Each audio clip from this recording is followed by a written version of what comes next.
का बहुत ही important topic करने वाले हैं। बिहार बोर्ड और सीबीएसई बोर्ड दोनों के पॉइंट ऑफ व्यू से जो सबसे इंपॉर्टेंट चैप्टर वाइज हम लोग ऑब्जेक्टिव करेंगे, जो कि दोनों ही बहुत ज़्यादा ही एग्जाम में पूछे जाते हैं। ठीक है, तो फर्स्ट चैप्टर है आप लोगों का इलेक्ट्रिक चार्जेस एंड फील्ड, और ये सीबीएसई और बिहार बोर्ड दोनों के पर्सपेक्टिव से बहुत ज़्यादा इंपॉर्टेंट है। हम लोग क्वेश्चन नंबर फर्स्ट की तरफ चलते हैं। क्वेश्चन नंबर फर्स्ट है, which of the following is the unit of electric field. तो इलेक्ट्रिक फील्ड का यूनिट निम्नलिखित में से कौन सा है? तो न्यूटन पर कूलम। और इलेक्ट्रिक फील्ड का जो फॉर्मूला होता है वह होता है E बराबर एफ बाय क्यू, है ना। तो एफ बाय क्यू, तो एफ का यूनिट हो जाएगा न्यूटन और क्यू का यूनिट हो गया न्यूटन, न्यूटन पर कूलम। ठीक है, नेक्स्ट क्वेश्चन हम लोगों का, थ्री चार्जेस, तो यहाँ पे थ्री चार्जेस है, थ्री क्यू, क्यू है और एक यहाँ पे क्यू है। ठीक है, तो कितना, और तीनों ही स्ट्रेट लाइन में है।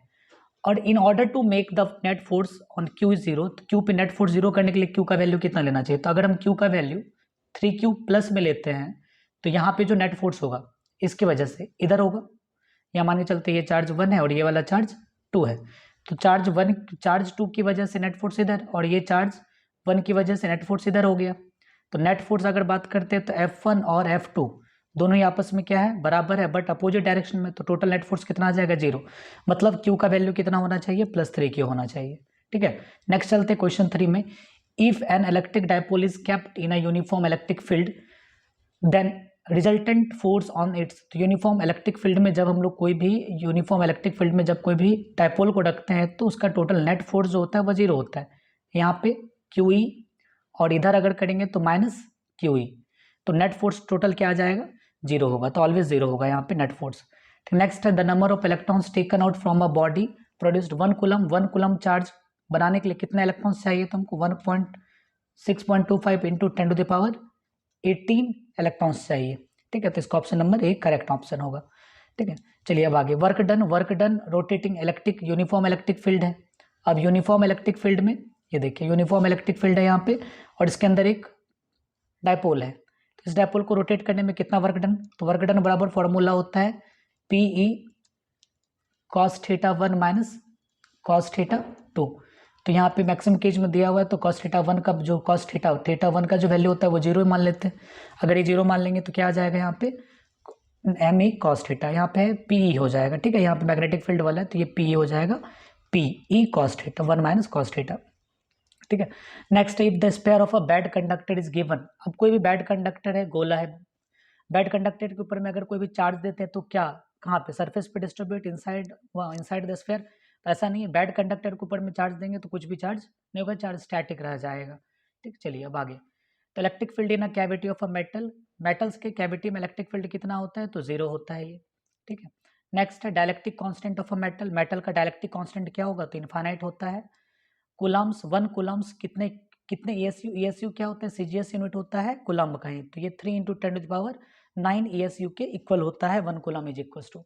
ठीक है, which of the 2 points charges are double, मतलब each of the 2 point charge are doubled and their distance is half. अगर उसके डिस्टेंस को हाफ किया जाए तो फोर्स दोनों के बीच का क्या होगा? तो स्टार्टिंग में मान के चलते हैं चार्ज 1 Q1 है और ये Q2 है, दोनों के बीच का डिस्टेंस R है, तो उस कंडीशन में अगर F बराबर लिखेंगे तो क्या लिखेगा? K Q1 Q2 by R²। अब इसके चार्ज को डबल कर दिया गया, 2Q1 और ये वाला हो गया 2Q2, और इसके बीच का डिस्टेंस को हाफ कर देंगे तो फोर्स क्या होगा? तो देखिए F1 बराबर क्या आ जाएगा? K 2Q1, फिर यहाँ पे 2Q2 बाय R/2 का होल स्क्वायर, तो इज इक्वल टू कितना लिखिएगा?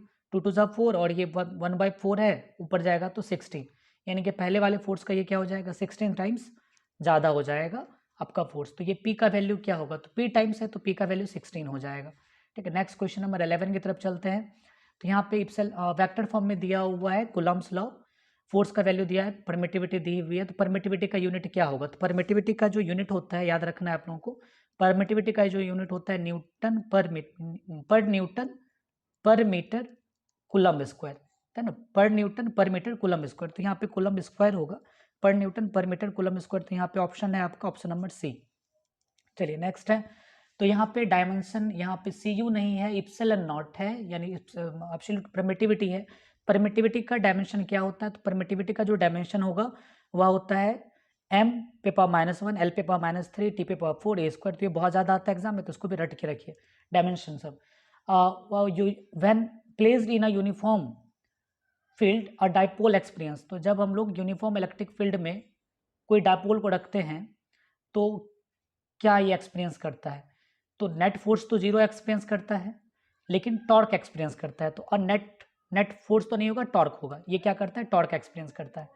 फिर है एक पैरोट कम्स एंड सिट्स, एक तोता है वो एक बेयर हाई पावर, बेयर मतलब नंगा तार पे बैठ जाता है, तो ये क्या होगा, तोता को क्या होगा, तो तोता जब तक माइनस प्लस दोनों मैच नहीं करेगा तब तक प्रैक्टिकली वो उसको कुछ होगा नहीं, ठीक है, तो वो एक ही तार पे बैठा है तो उसको कुछ नहीं होगा, तो नॉट बी इफेक्टेड प्रैक्टिकली उसको कोई इफेक्ट नहीं होगा।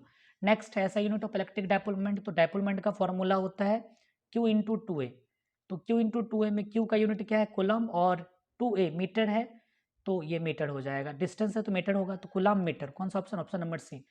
16 नंबर है two conducting sphere are connected after charging separately, जब दो कंडक्टिंग स्फेयर है, ठीक है, दोनों को चार्ज करने के बाद दोनों को सेपरेट किया जाता है, सेपरेट करने के बाद क्या होगा, तो ऑब्वियस है क्या कि चार्ज क्या हो जाएगा, charge will be remain conserve, तो जितना चार्ज यहाँ पे है, मतलब पहले मान के चलिए चार्ज करेंगे तो चार्ज करने के बाद दोनों स्फेयर पे जो चार्ज होगा वो स्टैटिक अवस्था में कंजर्व रहता है ना, तो चार्ज कंजर्व रहेगा, चार्ज ऐसा नहीं कि रिमेंस, इलेक्ट्रोस्टैटिक एनर्जी तो नहीं, electrostatic energy and charge remains conserve, ऐसा कुछ नहीं, तो इलेक्ट्रोस्टैटिक एनर्जी स्फेयर मतलब विल बी रिमेन, मतलब यहाँ पे हो जाएगा इलेक्ट्रोस्टैटिक एनर्जी तो नहीं होगा, ना ही यहाँ पे डी नंबर भी नहीं होगा, electrostatic energy sphere energy will be remains conserved, तो यहाँ पे नॉर्मली बोल सकते हैं क्या कि sphere energy will be remains conserved, electrostatic energy charges, है ना, तो ऑप्शन नंबर क्या हो जाएगा, B, electrostatic energy charges remains conserved हो जाएगा। अब आगे एक सोप बबल है, सोप बबल में नेगेटिव चार्ज अगर देंगे तो नेगेटिव चार्ज में आपस में रिपल्सन होगा, जिसके कारण इसका साइज और बढ़ता चला जाएगा, तो इसका रेडियस क्या होगा, लगातार इंक्रीज करेगा, तो ये option number A. Soap bubble में जब नेगेटिव चार्ज देते हैं तो रेडियस क्या होता है, तो हम बोलेंगे इंक्रीज करेगा, ठीक है। क्वेश्चन नंबर 18 है, नॉन यूनिफॉर्म इलेक्ट्रिक फील्ड है, ये नॉन यूनिफॉर्म इलेक्ट्रिक फील्ड है यहाँ पे, तो नॉन यूनिफॉर्म इलेक्ट्रिक फील्ड में कोई भी डायपोल क्या करता है, तो फोर्स भी एक्सपीरियंस करता है और टॉर्क भी एक्सपीरियंस करता है, ठीक है, तो torque as well as net force. An electron is sent in electric field, तो एक इलेक्ट्रॉन है जिसको भेजा गया इतने इलेक्ट्रिक फील्ड में, ये इलेक्ट्रिक फील्ड का वैल्यू है, तो एक्सेलरेशन क्या होगा, तो हम लोग जानते हैं कि F बराबर क्या होता है ma, और फिर जानते हैं F बराबर क्या होता है QE, तो F is equal to ma, F is equal to QE, तो दोनों को इक्वल करेंगे तो ma इज इक्वल टू हो जाएगा QE, और A इज इक्वल टू होता है QE बाय m, तो Q का वैल्यू कितना हो जाएगा, तो Q का वैल्यू कितना हो जाएगा समझिए, Q का वैल्यू यहाँ पे दिया 1.6 into 10 to the power minus 19 coulomb, electric field का वैल्यू दिया हुआ 9.1 into 10 to the power 6 newton per coulomb by, और मास का वैल्यू दिया हुआ 9.1 10 to the power minus 31 kg, ठीक है, सबको सॉल्व कीजिएगा, तो सॉल्व करने के बाद एक्सेलरेशन का जो वैल्यू आएगा 1.6 10 टू द पावर 18 मीटर पर सेकंड स्क्वायर एक्सेलरेशन का वैल्यू आएगा, इसी फैक्ट पे बनेगा आपका क्वेश्चन, ठीक है। नेक्स्ट है ये semi circular arc of radius, semi circular arc है जिसका रेडियस r दिया हुआ है यहाँ पे, ठीक है, तो क्वेश्चन में बोला गया लेमडा मतलब चार्ज पर यूनिट लेंथ, यानी इसको बोलते हैं लीनियर चार्ज डेंसिटी दी हुई है, लीनियर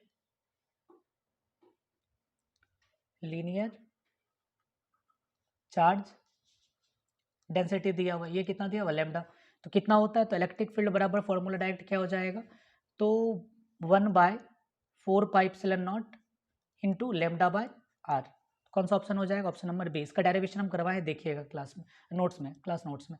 मैंने डायपोल ऑफ मोमेंट इतना placed in uniform electric field then the torque acting, तो टॉर्क कितना होता है, तो टॉर्क का फॉर्मूला होता है P क्रॉस ई, P साइन थीटा, तो ऑप्शन में यहाँ पे हम लगा देते हैं P क्रॉस ई होगा, यहाँ पे मिस हो गया ऑप्शन में, तो P cross E option number क्या हो जाएगा बी। चलिए अब आगे है 2 point charge 8Q and -8Q, यहाँ पे देखिए, यहाँ पे है, समझिए इसको, यहाँ पे आपका x एक्सिस और यहाँ पे भी है x एक्सिस है, इधर भी आपका x एक्सिस है, ठीक है, तो यहाँ पे मान के चलिए ऐसा है रखा हुआ, ठीक है, तो यहाँ पे दिया हुआ है +8Q, ठीक है, x इज इक्वल टू 0 पे, और यहाँ पे दिया हुआ -2Q, तो अब तीसरे चार्ज को कहाँ पे रखेंगे, जहाँ पे क्या नेट इलेक्ट्रिक फील्ड 0 हो जाए, यानी कि ऐसा कौन सा पॉइंट है जहाँ पे कि नेट इलेक्ट्रिक फील्ड 0 हो जाए, तो अगर हम मान के चलते 1 + 1 माइनस हो तो इलेक्ट्रिक फील्ड 0 कहाँ होता है, बाहर में मान के चलते हैं यहाँ पे कोई पॉइंट है जिसको इलेक्ट्रिक फील्ड 0 होगा, तो यहाँ पे इलेक्ट्रिक फील्ड निकालने का फॉर्मूला मान के चलिए कि यहाँ से लेके यहाँ तक का लेंथ L है और इसका लेंथ को मान लिया x, ठीक है। तो उस कंडीशन में देखते हैं यहाँ पे तो क्या आ जाएगा, देखिए समझिए। इसको कैलकुलेट करने के लिए क्या करते हैं हम लोग, एक्सेल वाला फॉर्मूला भी लगा सकते हैं, तो फिर नॉर्मली आप कर सकते हो इसको। तो जैसे कि देखो यहाँ पे अगर हम लोग यहाँ बोलते हैं क्या कि ये चार्ज 1 मान लिए, इसको चार्ज 2 मान लिए, तो चार्ज 1 की वजह से इलेक्ट्रिक फील्ड कितना होगा, तो k 8q by L plus x का होल स्क्वायर, और इसका डायरेक्शन किधर होगा, इस मतलब इलेक्ट्रिक फील्ड का डायरेक्शन क्या होगा यहाँ पे, इधर, क्योंकि प्लस के कारण इलेक्ट्रिक फील्ड आउटवर्ड होता है। और अगर E2 बोल दें, E2 मतलब -2q के कारण, तो k 2q by x square, और ये दोनों, ये इसका डायरेक्शन इधर होगा इनवर्ट की तरफ। ये दोनों अगर जीरो होना है तो मतलब क्या होगा, E1 और E2 दोनों को इक्वल होना होगा, k 8q by L plus x का whole square is equal to k 2q by x square. ये सबको सॉल्व करोगे तो सॉल्व करने के बाद x का वैल्यू कितना आता है, यानी x का वैल्यू आएगा L, और x का वैल्यू जब L के बराबर होगा तो ये डिस्टेंस से कितने डिस्टेंस पे होना चाहिए, तो इलेक्ट्रिक फील्ड कहाँ पे जीरो हो जाएगा, तो 12 डिस्टेंस पे जीरो हो जाएगा, ठीक है। नेक्स्ट चलते हैं क्वेश्चन नंबर 23 की तरफ। तो ग्राफ जो है यहाँ पे V और R के बीच में, नॉन कंडक्टिंग सॉलिड स्फीयर के बीच में रेडियस का पोटेंशियल और रेडियस का ग्राफ कैसा होगा। तो पोटेंशियल और रेडियस का ग्राफ अगर बात करते हैं तो नन ऑफ दीज इसका ऑप्शन हो जाएगा, ना तो स्ट्रेट लाइन होता है, ना पैराबोला होता है, ना ही हाइपरबोला होता है, ठीक है। कोरोना डिस्चार्ज जो होता है वो कहाँ पे होता है, तो कंडक्टर के शार्प पॉइंट पे कोरोना डिस्चार्ज होता है। The belt of a Van de Graaff generator gets charge by, तो ये कोरोना डिस्चार्ज के द्वारा क्या होता है, ये वान डी ग्राफ जनरेटर का जो बेल्ट होता है वो चार्ज होता है। Quantization of charge implies, quantization of charge क्या बताता है, चार्ज डज नॉट एग्जिस्ट, ऐसा नहीं बताता है। Quantization of charge equals to plus minus n ही होता है, ये है। तो ये तो नहीं बताता है। चार्ज एग्जिस्ट ऑन पार्टिकल्स, ऐसा नहीं है। There is a minimum permissible magnitude of charge, तो यहाँ पे मिनिमम परमिसिबल मैग्नीट्यूड होता है चार्ज का, ये डिक्लेयर करता है, ठीक है। Question number 27, the conservation of electric charge implies that, तो conservation of electric charge can't be created, charge को मतलब क्रिएट नहीं किया जा सकता है। दूसरा number, charge can't be destroy, charge को डिस्ट्रॉय नहीं कर सकते।